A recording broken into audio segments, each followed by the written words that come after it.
In this question, we have an Atwood's machine as opposed to a modified Atwood's machine. And they have there's a scale up here as shown, up here. And there's a block M2 and an M1.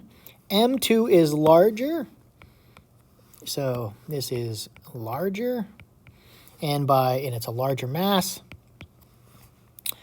To notice that when the objects are released from rest, the reading on the scale changes. So we have two conditions that we want to compare.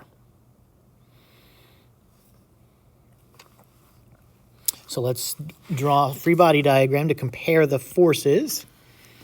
So here is the scale, and here is the tension in the scale. And that tension is going to be equal to the scale reading. Well, beforehand, what we have is we have M2, the weight of M2.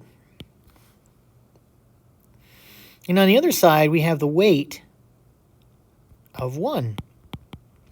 But this thing is at rest initially, which means there must be an additional applied force downward.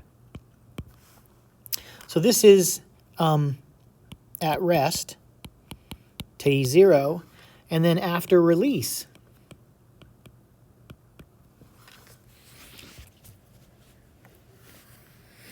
So let's do just a little summary of the forces here. So what we have is the sum of the forces are going to be,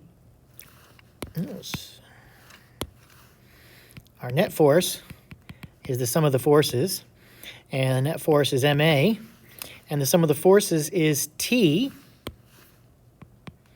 plus FG2 plus FG1 plus F applied. Now we know the acceleration is 0 because it's at rest, so that means the tension is equal and opposite to the weight of 2 plus the weight of 1 plus the applied force. All three of those items are causing tension to be pulled downward and therefore will be reflected in the reading of the scale. Now let's take a look at what happens afterward. Afterward, we have some tension T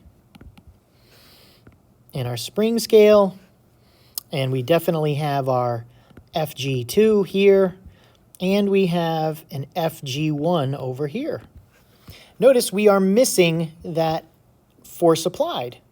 So just like we had on the other side, we had T is equal and opposite to FG2 plus FG1, but there is no force applied.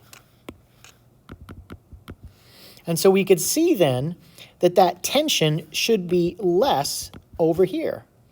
The total amount of force is less after it's released because that applied force holding it in place is no longer. So an explanation of dealing with this is that it's going to read lighter, and the reason is that the reading of the scale is going to be equal to the tension, which opposes the forces acting opposite.